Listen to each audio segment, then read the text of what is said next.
All right. Hello, everyone. As you can see, Michael is on vacation. He's not here, but I'm here with Casey Franchini, and we are going to talk to you today about our ideal rental properties. So everyone's out there looking at rentals. We know this is a tough market. People are having a hard time finding properties.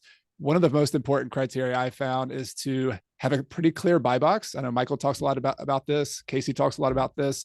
So we're just going to share today each of our own buy boxes. So Casey, welcome to Michael's show. Great to be here talking to you. I love it. Yeah, this is so fun. I love this format. This is very fun. Yeah, it's a So, takeover. yes, okay. So buy boxes are very important. And I kind of feel like you don't know what you're doing if you don't know what you're looking for. Just saying, I'm going to buy anything, whatever's out there, whatever cash flows, that's not really a smart way to go into things. You need to know exactly what works in your specific market. And sometimes you might have different submarkets where there's different buy boxes for each type of neighborhood or area that you invest in.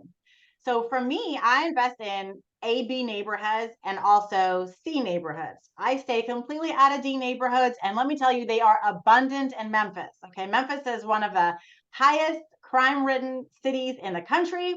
So you have to be very careful where you buy. And it's definitely street by street. There are $1 million homes. And then 2 streets down, there are $15,000 shacks.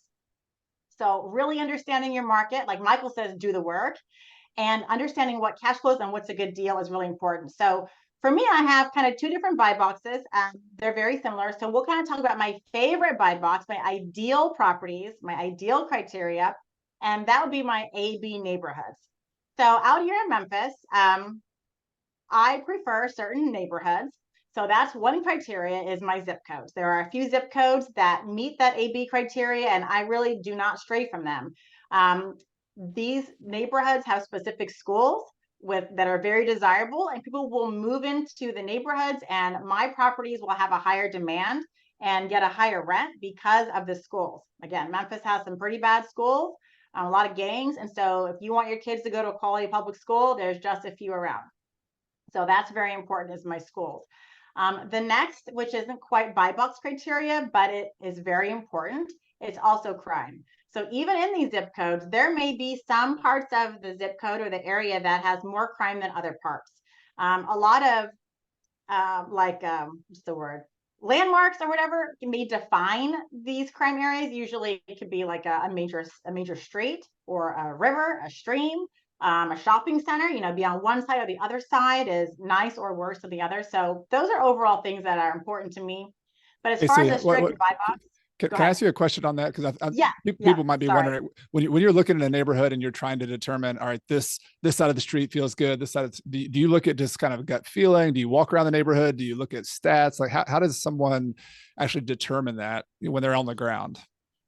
So okay, back up just a tad. So I'm local to my buy box area. I'm local to my market. So I have the privilege I can get in my car and go drive, right? I know it. Now, for people that are out of state investing, you don't have the privilege to get in your car and go hang out at night, drive around, check out the grocery stores and see what kind of people are there.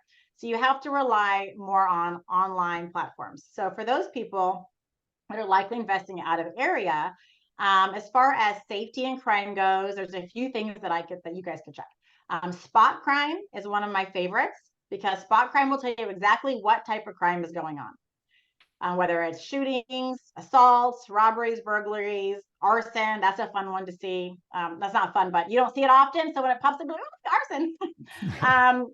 And then Crime Grade. It's an overall crime grade platform, and it will show you like a heat map of the crime in the area. So it can give you a good idea of the general area of crime, what's going on. And then you go to spot crime to see, okay, what kind of crime is actually happening. And then otherwise, Google Street View, is very nice. Just make sure you check and see how old the Google Street View is down there in the bottom right.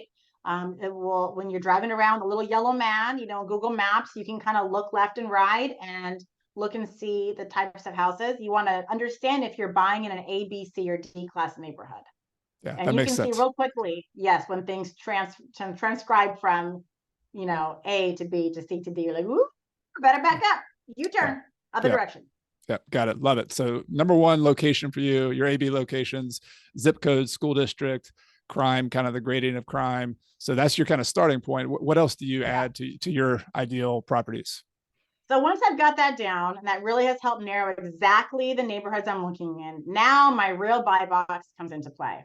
And that is style of home, beds, baths, square footage, amenities, and other things. So I look for 3-bedroom, 1.5 bathroom properties first, because the 1.5 bathrooms rent faster and they can get more money than the 3 1s.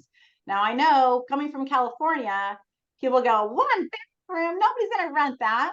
That really depends on the area. A lot of places in the South and in the Midwest, 1 bathrooms are very, very common for families. And you may not get into a 2-bathroom situation until you're in a higher price point or a higher rental point. I'm not sure if that's the same for you. Yeah, it totally depends. And when I talk about my buy box, it depends if you have an apartment as well versus a house. And it just, yeah, neighborhood by neighborhood for sure. Yeah, it is. So a 3-bedroom, 1.5 bathroom is ideal. If not, a 3-1 is also fine too. Two bedrooms are fine, but for me and out here in my area, they don't really cash flow as well as a 3-bedroom. Now I know some areas like in Missouri, the 2 bedrooms are killing it, and you can cash flow for the price much better than a 3-bedroom in some areas. So it really depends. I look at all areas. People say, oh, there's not going to be enough, people to want to rent a 2-bedroom. Not necessarily true. I have not really found it more difficult to rent a 2-bedroom versus a 3, even though the 3s, of course, are more desirable. So are 2 bathrooms, so are 4 bedrooms, so is a 4-car garage. But not everybody can afford every different level, so there's something for everybody. So Awesome. 3, 1.5 is important. And then also square footage. I like to stay under 1,500 square feet. Anything larger than that, I'm like, if I can turn it into a 4-bedroom, fine. But higher square footage means more paint, more doorknobs, more baseboards, more floors, more ceiling fans, more switches, more things to fix. So I'm not always for bigger is better. 100%. Yeah. I think that's kind of counterintuitive when you're a new investor, because the dream home is something bigger, but some of the, not only paint and all that other stuff, when you get bigger, you have heating and air costs. Like that's one of the biggest expenses, having to replace a heating and air unit. If you get the 2,000, 2,500, that's just a lot of cost that you have to think about. The plumbing lines, electrical, I mean, everything gets bigger. And so your maintenance, your CapEx, everything gets bigger. So the bigger the house, the more it costs. I also don't like 2-story homes. More problems for them to leak between floors, bathroom overflowing, a toilet overflowing. Now it's down to the 2nd story. When Blake and I lived in California, he was sitting on the toilet downstairs, and all of a sudden, drip, drip, drip. He kind of stands up and pokes the hole. And I'm never gonna forget that. And that was such a long time ago. You didn't get that on video, did you? No, I was not in the bathroom with him at the time. Thank goodness. Nice. But so no 2 stories if possible. Now, this again is my market specific, because in some markets, people want 2 stories. And in some markets, you're not going to get the rent if you don't have 1,600 square feet or more. People look down upon a 1,200 square foot home. So it's really less what my buy box is. This is my buy, and more what is the correct buy box for the highest amount of cash flow with lowest amount of money invested for your area. So what are some things, Chad, that you use? What is your buy box, and where do you use? Yeah, so I'm in Clemson, South Carolina. I've got my Clemson football helmets up there, and so I played football here, went to school here. Then I left for a year and came back, and so this has been my home market for 21 years now. And so college town's a little bit different animal. It's got kind of almost 2 different markets. You have your single family house, long-term rentals, some faculty members, but really just a lot of people just like living in a college town. So you have your non-student rentals, and then you got your student rentals. And so I'll talk about my student ones first. We sort of grew into student rentals. We started off with houses and just regular, like my favorite house is like a brick ranch style house, 1-story, 3-bedroom, 2-bath with a crawl space. And I like low maintenance type stuff. I was nodding my head to everything you said. I think just a really efficient house that's very easy to manage. And it also has a high rent to square foot ratio. Like that's something I don't think a lot of people look at. But the bigger the house is, you might get more rent, but is the rent per square foot really bigger? It's typically not. So there's like this curve that goes up where the rent per square foot gets worse and worse and worse the larger you go. So I guess I started with my kind of non-student rental, like just a single family house, A garage would be nice. I had a friend one time who used to say they call those like mousetrap houses, where it traps people in because you have so much storage. If you have a lot of storage in a house, people just put all their stuff in there, and you tend to have long-term tenants, which I love with single family houses. You want somebody to stay there, feel comfortable there. Storage, because most rentals don't have a bunch of storage. So if you can have a place where you rent at a reasonable price, you give them storage, you take care of the maintenance, you can have people stay in houses for 5, 10, 15, 20 years. I've heard people have longer than that. So that's the goal with my single family house, long-term rentals. Student rentals are a little different because the average turnover is like a year and a half for every student. Sometimes we get a PhD student who stayed like 3, 4, or 5 years, but that's not typical. So we really have to focus on, it's almost like the short-term rental business a little bit, that we've moved away from furnishings. But if we can, because it's just, that's a whole nother level of hassle. We don't have to do that in our market right now. Yeah. But do you rent by the room, or do you rent to the whole place? we rent the whole place. So kind of another kind of misconception about college town, well, not misconception. A lot of people think, oh, get a house that has 5 bedrooms, you can rent to 5 students. But at least in our market, the zoning doesn't allow that. You can only rent to 2 people who aren't related, because you have to get a rental license every year. And so they actually inspect your house every single year. And you have to, in most like single family zoning, especially, but also a lot of the apartments and townhomes, you can only rent to 2 people in a typical single family house. If you get a 4-bedroom apartment, there's some different zoning rules, so you have to really understand it. Like some apartments you can rent to more than 2 people. But the point is, like, a single family house, it doesn't make as good of a college student rental as you would think, even if it's a 3 or 4 bedroom, unless it's outside this. If it's outside the city limits of Clemson, then there's a little niche for that as well. But for me, my ideal student rental, like in a college town, you have a big range of rent prices. So like you have brand new student rentals downtown with like a health club, it's like the luxury, really nice. Those go for about $1,500 per bedroom right now, $1,400 per bedroom. Oh, So really high. If it's a 2-bedroom place, that's like $2,800, right? yeah. Whereas my rentals are 2-bedroom, 1 bath, older apartments that we fixed up, and those go for about $800 to $900 per apartment. So like $350 to $400 per bedroom. So it's like a third or a fourth of what the luxury rentals are.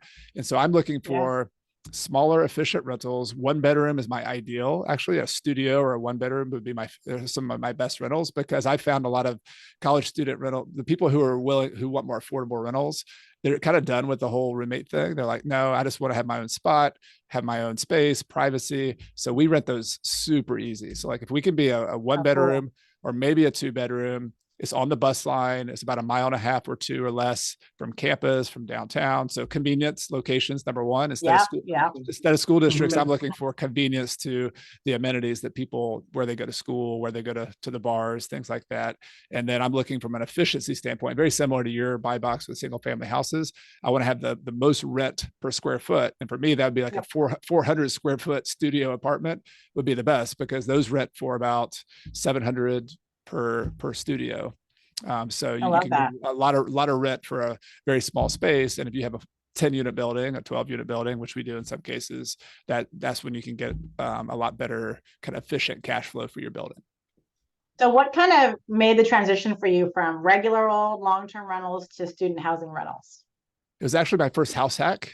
So a lot of people who've watched my channel a lot, they might recognize a 4-plex building I bought back in 2004 as my very first multi-unit property. And I moved into unit number 2. It had Merry Christmas spray painted across the front of it. It was like a nice fixer-upper with a chalk outline of a body in one of the apartments. I mean, it was like, okay, this is going to be interesting. But I started getting into that just to live somewhere. And I kind of learned about this niche of lower rent college student rentals by renting to like international students. It was just kind of cool. Like my wife and I, when we got married, she moved in there too. We had like a Chinese couple who were PhD students living on one side. We had a couple from Ghana and Africa on another side. We had like this international, we had these big like food get-togethers, and everybody cooked their own foods. And so I just fell in love with like that like niche of kind of graduate students and older college students. And so then once that worked on that one property, I'm like, okay, what do these people want? They want smaller units, more affordable, bus line. They don't always have a car. So I just sort of worked it backwards and started buying more in similar locations near there.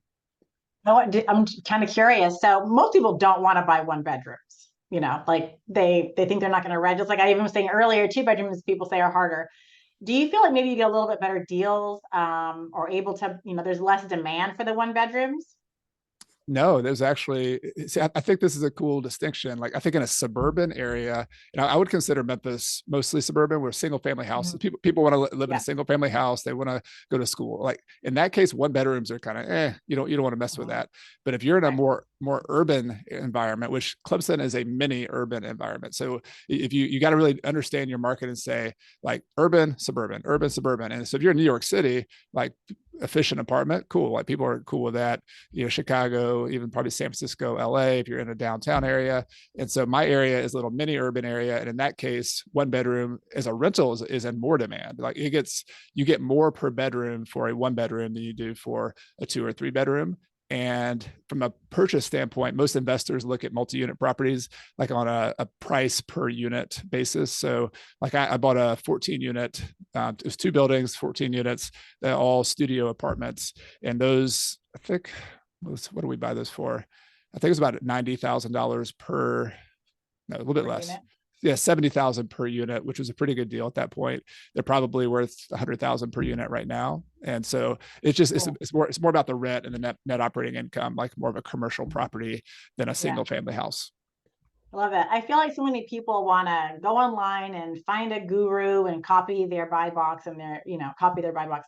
So this is a really good example of why you can't do that. And you really have to learn your market and figure out what your specific buy box is for you and the style of investor that you want to be, because everybody is different and has, different strategies and different desires.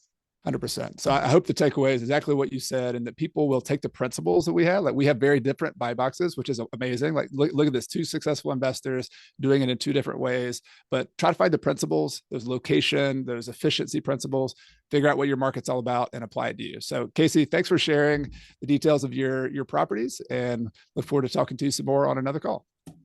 Sounds good.